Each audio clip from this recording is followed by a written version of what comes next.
All right, you know what it is. Unique Mecca Audio, man. I'm here. I done broke down to y'all what cars is. You know, cars is how they break it down out here. They call it gangs and all that, but in there, they just call it cars. You know what I mean? The New York car, the DC car, the Dirty South car, the Serrano car, the Border Brother car, the GD car, cars. Cars is a crew. All right, that's what we called it back in the day. Now y'all call it a gang. Now, just so you understand, we have the police within the system that's in charge of the system that is called SIS. SIS is like the FBI for the prison. You know what I mean? The FBI for the prison. So let's get into this. This is going to be good now. You got the FBI for the prison. They have the power to walk off a police officer for having sex with an inmate, for bringing drugs in. You understand what I'm saying? For bringing weapons in, you know, for raping an inmate, whatever. They also have the power to lock up the warden. You understand? So this executive branch above the warden in the prison, that if the warden is doing something wrong or illegal, they have the power to lock up the warden. That's called the SIS, Special Investigation Services. You know what I mean? They're the ones that monitor the phone, make sure you ain't sending out no hit, bringing drugs in and all that. So they supposed to be the police, for the police to the police. God damn it. You understand what I'm saying? Just so you understand. But now, I was out in Atwater. Atwater, like I telling y'all, man, California is a whole nother animal compared to any other prison, that Atwater prison. Much as this such the California prison in general, because everything is gang orientated. You understand what I'm saying? We had in Atwater, we had the Serrano SIS. The guys that ran the SIS that was in charge of locking up anybody that violated the premises was Serranos. We're talking about the police. The police was Serranos. We had this one Serrano cop that used to walk in, you know what I mean? Talking about with his ankles, with his heels together, like how they crip walk. You know what I mean? He was a little fat dude. He used to, you know what I mean? That's how he used to walk. You know what I mean? This is a police officer. He gang walking. You know what I mean? So when you see this, you wonder like, where the hell am I at? So now they were so connected and they were so corrupt out there. I'm just giving it to you raw. They were so corrupt out there. They had the biggest gambling ticket on the compound. The biggest gambling ticket on the compound. Meaning if you want to put in a ticket to bet on a game or whatever, you know what I mean? The biggest ticket, other men have it, you know, you got East Coast ticket runners, you know what I mean? Ticket man, then you got West Coast ticket man, Midwest ticket man, so you got all types of stuff. But for the biggest one on the compound that had the most money was the SIS. You know what I mean? They used a black dude, and what's crazy is the Serrano's inmates is not allowed to deal with blacks on any level, even business. But the Serrano police was able to do what they wanted to do. You understand what I'm saying? So it was like a fine line. So the SIS, they had a black dude that ran the ticket to camouflage that it was a Serrano ticket. You know what I mean? So now when that dude gets hit, right? When that Serrano ticket get hit that the black dude is running, when I say hit, meaning somebody, you know, hit the joint for like 100 books, 200 books, because sometimes they might lose 1,000 books in one day. If they run out of stamps to pay, what the SIS now do is he then go and he starts shaking down the other ticket man. You understand what I'm saying? So when he shake down ticket man, he know they got 200-300 books and they sell it anytime. They stash man got 200-300 books at any time. So they go take the tickets. They go take the ticket money from the other ticket men to give it to fund their joint. You understand? And if a dude hide the stamps too good and they can't catch the joint, you understand? If they can't catch the ticket men to get the money, then they start hitting the drug dealers. You know what I mean? So they take the stand for the drug dealers to fund the tickets. You understand? So now that's how that works. Just so you understand, right? But then now these same dudes, they took tobacco out the prison. So now they take it out the prison. So if you want to buy tobacco, police got to bring it in for you or whatever. You understand what I'm saying? So now the SIS is supposed to catch the police bringing in the tobacco. You know what I mean? But not in this joint. You know what I mean? Because you got certain police that, you know, black police might work with black inmates and bring it in for the Bloods Crip, New York car, DC car, GD car, whatever car, Dirty South or Louisiana, whatever. You know what I mean? And you send them the money. It's like $500, you know what I mean, for a carton is what we pay them. You know what I mean? The police get paid $500 a carton. You know what I mean? When it only costs like $100 on the street. In California, probably $80 for the carton. So they make a little $400 and change.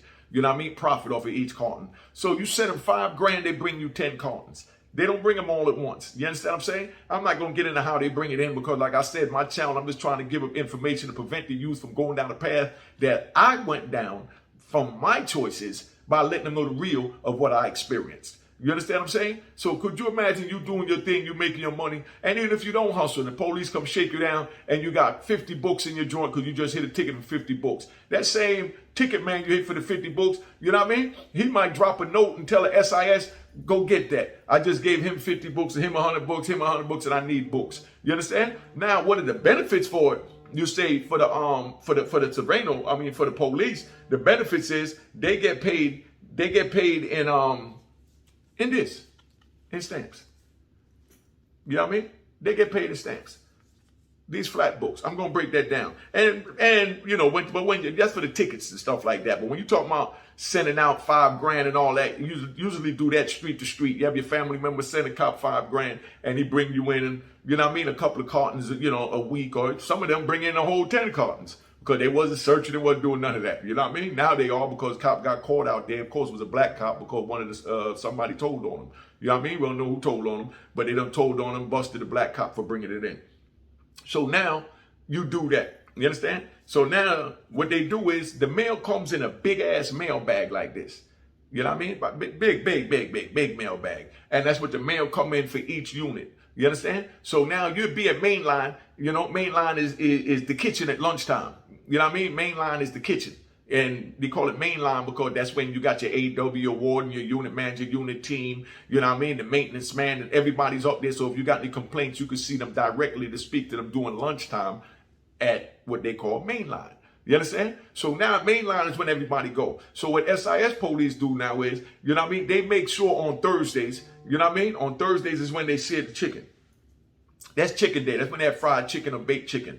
That fried chicken, when they had that, the whole jail come. Everybody eat chicken, not just blacks. And I'm not being stereotypical, I'm not being disrespectful, but everybody eat chicken. I'm talking about the whites is there, the Jews is there, the Chinese is there, you know, the Russians is there, everybody there for that fried chicken, man.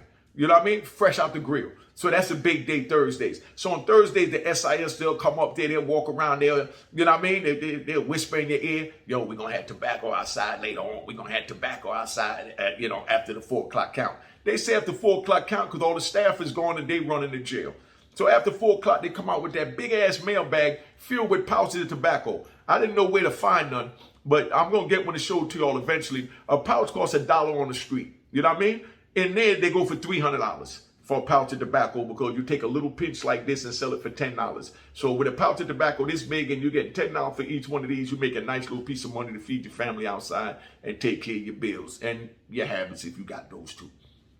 So now they tell you that they're going to have the joints out there after 4 o'clock. So after 4 o'clock, you come out there, they tell you only bring flat books. That's all they want. Flat books or stamps complete. You know what I mean? Like this, where there's nothing taken off of it. They want these flat books because these flat books, like I said, these are forever stamps. The price will always be the same. That's why I got boxes of these. You understand what I'm saying? Because, you know, when I bought these, they were $7 now. Whatever a book of stamp is worth, that's what this is worth. So the value of this is always going to go up. They're going to keep raising the price of stamps for one reason, because nobody's using it anymore because of that electronic technology. You know what I mean? So they raise the price to help pay the cost of the truck, the gas, the overhead, and every goddamn thing else. All right? They working this. So now we got to figure out a way to work. So now they sitting there and they take flat books. So you go out there at 4 o'clock, they sitting at the table right under the tower where they got the police holding them down with a rifle. Now, this is the SIS that's supposed to stop the drugs, tobacco, and violence and everything in the jail. And they got the police in the tower with an AK-47 pointing down, you know what I mean, at the table to let you know, don't try and rob the goddamn cop, man. You understand what I'm saying? Who's the SIS, who's the police? So when you go out there, they selling, one of those pouches costs $1 on the street. They selling them for 8 of these. So I go out there, I get the police this. He give me a pack of tobacco. This cost me $40. I sell it for $300 wholesale. If I break it down and sell it in pieces, I make $700-800, double my money. You know what I mean? All from this 8 books, all from this $1 that the police spent. But when they get these 8 books, the next day what they do now is they take that big bag of stamps and they take it to the post office, and the police cash it in. The post office cash it in, and they give you whatever the price of the whole book of stamp is worth on the street for that day's currency. So they go there with 2,000 of these and they getting $8 a book. 8,000 times 2.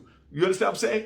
They getting some money. So that's how they hustle, feed their family and all that, man. That's the SIS. That's what they do. But like I said, the SIS just as crooked than anything else. Now the SIS, they'll go and they'll take stamps from the inmates. You understand what I'm saying? Like they go take stamps from the drug dealers. You know, they sell Suboxones in there. They sell heroin in there. They sell everything in there. Yeah, I'm telling like it is. That's what it is. It ain't telling because everybody knows it's a fact. In every jail you can get drugs. Because where there's a will, there's a way to get it in. All right?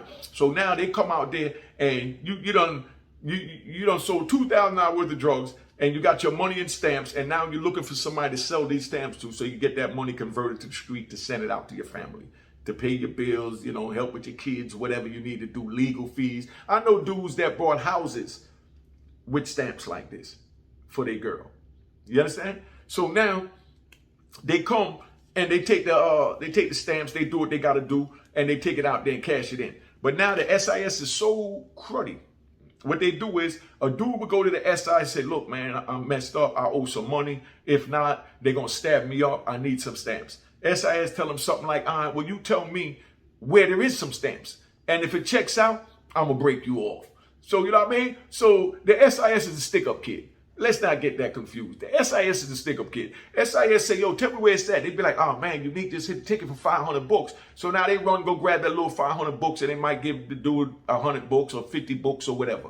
You understand what I'm saying? And now he go on. So they tell the SIS where the stamps is for them to get a percentage of it. Then they also got it where when the SIS want to know what's going on, they go to a dude that they know is a gambler or he always getting high. He got a habit. The same way you go to a crackhead or a dope fiend out here and they tell them, look, I got these 10 books of stamps for you.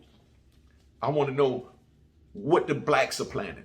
What the Serenos are planning, what the Louisiana cars planning, what the Dirty South cars planning. I give you 10 books or I give you 50 books. You understand what I'm saying? All you got to do is tell me where nobody will never know. You understand what I'm saying? You come up to the lieutenant office. I'll call you up there like if you got an incident report. I'll give you the stamps. You understand what I'm saying?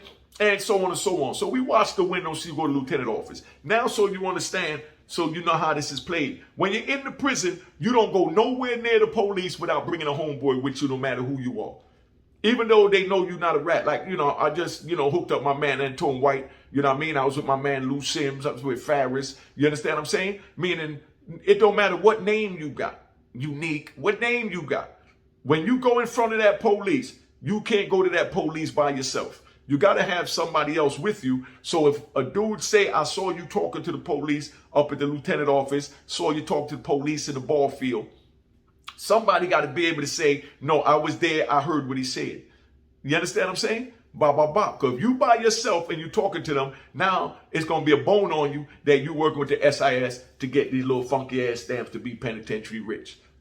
Y'all understand what I'm saying now? This making sense to you? Pay attention now. I'm giving y'all the game how I'm going to school. I talked to a couple of people I ran into yesterday. You know what I mean? I didn't even know them. I ran into some people yesterday, came up on me, shook my hand, said they really enjoyed, my prison talk because they get to experience prison from their living room without having to go to prison. They get to know the politics and everything that go on. But like I said, one thing on my channel is I don't call names in a negative way. I don't talk about cars in a negative way because they got men from all different geographical locations. They got men in all different crews, gangs, cars, whatever you want to call it. So I just give the real, and if it's something, I'll leave the name out, but I'll tell you the scenario. That's how I run my channel. You know what I mean? Because I don't believe in telling under no circumstances. I don't agree with it, don't side with it, don't co-sign that crap or none of that. You know what I mean? But if you telling, when you get caught, you got to deal with your consequences. Don't get mad when the Grim Reaper come and they come out, because what's in the dark gonna come to the light. So the dudes that be running up there trying to catch the SIS, you got dudes that go in the kitchen, they act like, they waiting on their trade, they forgot to give them something, they talking to them about a job, whatever to hang back so that they could try and catch the SIS after the other 1,500 men walk down the walk. You know what I mean? And then now here you come and somebody coming from medical and see you in the hallway talking to the police. Even if you're talking to the police, telling why y'all keep shaking my cell down, why y'all keep bothering me. They don't care about none of that if you ain't got somebody with you to hold you down. Because if you wasn't telling nothing, it wouldn't be no problem having somebody hear what you got to say to them. because you ain't talking to him about nothing private because you don't know him, right or wrong. You understand what I'm saying? Now, a dude catch you talk to the police up there. You understand? And say, man, I seen such and such from your car talking to the police. You understand? That person that's in charge of that car is going to confront that person. You know what I mean? And they're going to discipline them. 9 times out of 10, discipline, they got to leave the compound because you're a rat. We don't need no rats amongst us because we don't want the other cars thinking that we weak and we harboring rats, because we talking about the penitentiary where all that crap y'all talk about out here, there's no rules, there's no this. Of course there's none out here. Y'all have no consequences. Y'all have no consequences to your actions. You go in these goddamn prisons, you got rules and consequences and all that crap y'all on there talking over here on YouTube, that the game is dead, the code is dead, all that is real comfortable behind the keyboard, you know what I mean? And on your phone. You understand? But when you go in that prison, you got to answer to that knife. And they got something that we call a bone crusher. I'm going to have to do the YouTube search to see if if they'll say something about me showing you what a real bone crusher is. I don't mean a picture of it. I mean, I'm going to make a knife. I made plenty of knives in the joint. I used to sell knives to the homeboys. You know what I mean? Before I got my stuff together. Let's get that right. But I'm going to make me a jailhouse knife right here on the street off of a regular, utensil that's floating around the prison that you wouldn't even suspect. Sometimes we'll take the toenail clippers, show you how much time we got and how ingenuitive a man is when he want to make sure he survive and he need a knife. You got the bunk beds that's made out of steel. The steel is literally this thick. You know what I mean? So what you do is, and I'm going to get this up because they already know, you know what I mean? So, can't say nothing. They take the toenail clippers that you buy from the commissary, and when you take the toenail clippers, you buy from the commissary, you know what I mean? Hold on. Hey, yo, big man, I'm doing a live right now. Give me a minute. I'm telling them about the crooked SIS police. I'm going to call you back. I just didn't want to answer, all right? All right, family, I'm going to call you right back. All right. Oh, you can listen. I'm going to leave it on. If you want to hang up. That way you hear what I'm dealing with. All right. So now, that was one of the big homies got another YouTube channel. I don't know if he wanted his name said, so I ain't going to say it, but I'm going to say it anyway. That was the big homie Shaft. You know what I mean? 10 toes down, calling, checking in. You know what I mean? But, this is what it is, man. So we make these big bone crushers, but the top of the bunk is this thick. We take the toenail clippers and we scrape it. We scrape it with that toenail clipper because that solid steel and it's sharp. So we scrape it with that toenail clipper until we get just a little hairline crack in it. Then we go get dental floss. Regular dental floss, they sell on commissary and they sell out here in the free world. And we take that with a needle and we string that through that little hole we did. And that dental floss is so strong. You take that dental floss, you get a sock, wrap it around your hand. You wrap the dental floss around your wrist and you hold that joint and you just rub it like this. And you draw the knife out in the shape that you want on the bottom bunk. You understand what I'm saying? You draw it out the way you want it on the bottom bunk, right? Somebody call me, I got to hit them back. They want the and then now when you get the knife out, it's going to have jagged edges from you going like this. Then you take that knife, you get some sandpaper if you get it, but it's hard to get it. You ain't trying to spend the money for it because you might be making it just to sell it to the homies or to use it real quick because you got a beef. So then we go out there in the yard on that concrete. Everything in the prison is concrete. And you file that joint on the concrete. You know what I mean? And that's how you get it smooth and thin as you want it so it could go through something real easy like a piece of skin. You know what I mean? Or a sheet of paper with a razor blade. But, that's what that is, man. But, they take the knives from you. You understand what I'm saying? In Atwater, you get locked up for a knife. Like, they got that new joint. I'm going to do a purge. I'm going to do that joint, that new purge they got in Illinois is coming out. I'm going to do a live on that later on, right? But it's the same way. In Atwater was so corrupt, you understand, that you get caught with a knife in any jail, you're going to get locked up until you go to DHO and then you're going to get 60 days. But in Atwater, you get caught with a knife, you go up there, they call you up to the lieutenant office, they give you an incident report and send you back to the unit and tell you that you're going to be put on a call out for DHO. DHO didn't come there to them joints except once a year. In Atwater, they came once a year. So now when they come, imagine how many people done got incident reports for the whole year. The whole year. How many people got incident reports for the whole year? You know what I mean? Thousands of incident reports. And they only come for one day and they take lunch. So when they put you on a call out, it'd be a call out this thick. You know what I mean? With over 500, 1,000 names on it that got to go to DHO. So you just don't go. And then they'll put you on the next one, but you won't get a sanction for it because you never went.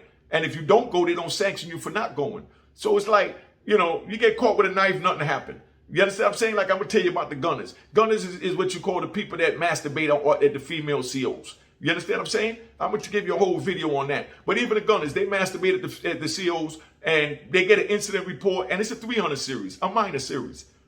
That they send it to your case manager and he sent it to your unit manager, to your counselor. And then they hold a little thing and say, okay, you got 2 hours extra duty for pulling your pee-wee out at that female staff. That went on so much that they wound up filing a lawsuit on it. That's a whole nother video, so I'm going to hold that. Let me get back to the SIS. As you see, I take you all over the place because this is all up in here. So this is how we moving. You know what I mean? Been on here 20 minutes, but I'm going to give you a little bit more because I think y'all deserve it. And somebody hit me in the comments. I read all my comments and I answer all my comments. And y'all see I get a lot of comments, but I take the time to answer the comments, even if I just put a like by them, if I feel that it don't really want to respond because they give me a little thumbs up or something. So I give them the little arm and hammer and I let everybody know that I acknowledge them and I'm communicating with them.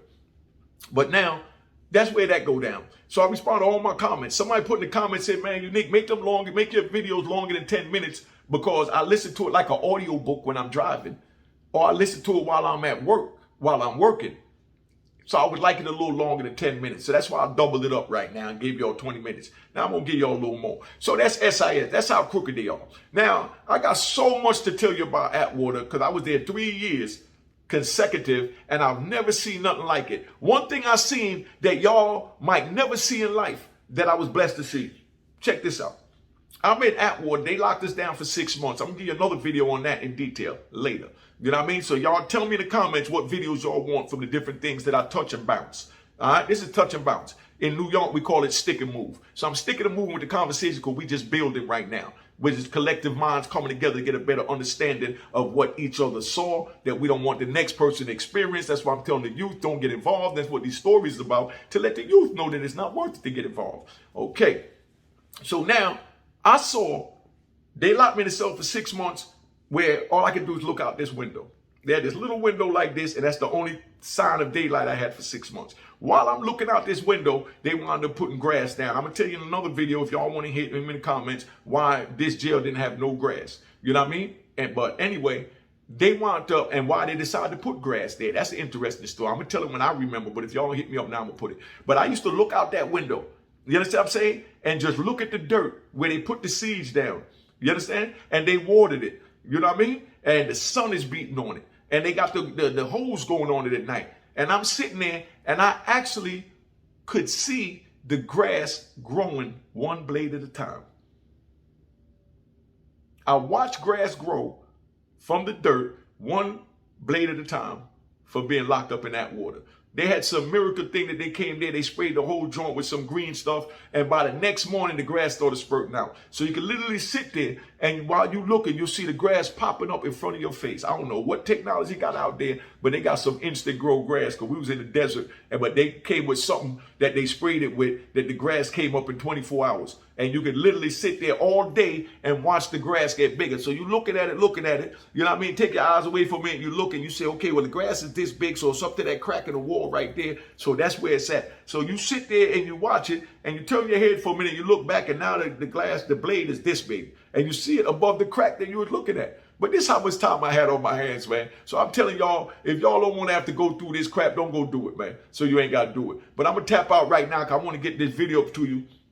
Because I put up a real good video of me and my man kicking it. But I see y'all like the prison stories and like when I talk to you one-on-one and give you this game. So I'm trying to give you what you want and still give you other people giving their opinions, you know, and their stories about in prison. So I'm going to start doing more lives. So I'm looking for moderators and all that. You know what I mean? I'm going to start doing some more lives. I'm going to bring people in. So all y'all with your comments, you're welcome to come on the live after you get screened, as long as you're respectable. No disrespecting nobody. You see my channel, I try and keep the peace. You understand what I'm saying? And I don't disrespect nobody, and I keep everything 100.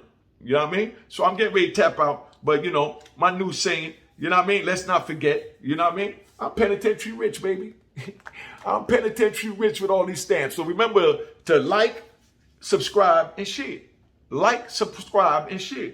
And don't forget, copy your book of Rowan Harlem, man. I'm going to start doing this at the beginning of the joint, but I don't like to try and sell nothing before I even give you what you came for. So remember, get your book of Rowan Harlem at rowanharlem.com. You get the book, or you get the audio book over there. And let's not forget, just so the young dudes remember that try and say there's no code, and I'm letting y'all know it's a code on the inside side and the consequence to the code on the inside. If a young boy tell you there ain't no code, you understand what I'm saying? Get him one of these shirts, man.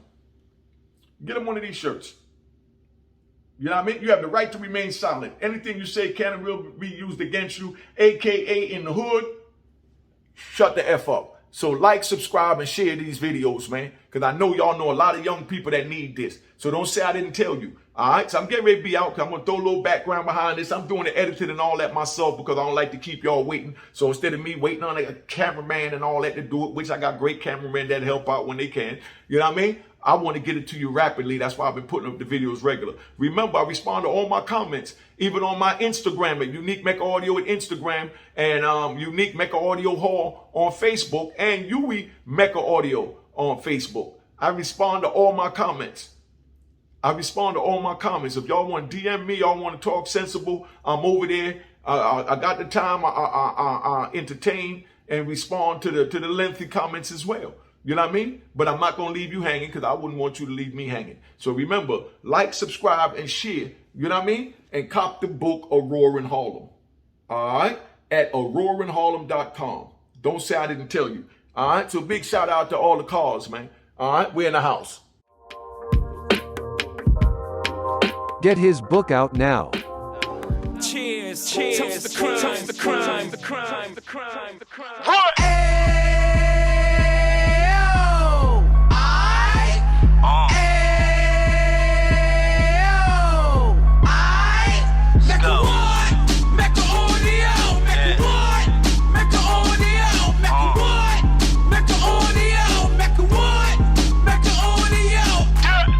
Fresh out the can of 26, yeah. He back on the strip, getting back in the mix. Yeah. What he mentions a gift. You stand up 10 toes down, and I suggest you pay attention to this.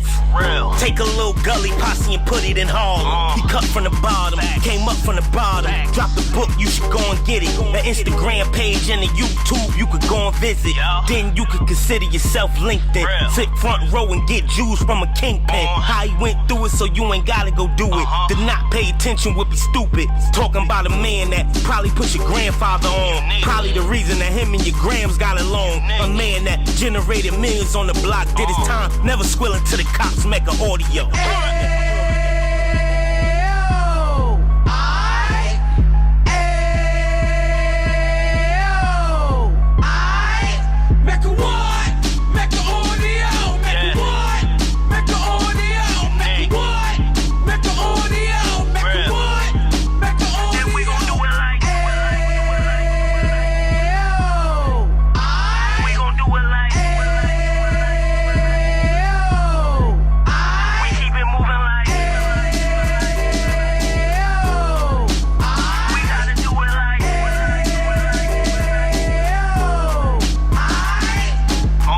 Get it live like 2 G's in the 90s. Drop top beamer so shiny. I let shorty go, she was whining. Treat her like my past, she behind me. Spend a couple bands on the Dapper Dan. You be back again, getting green like a Packers fan.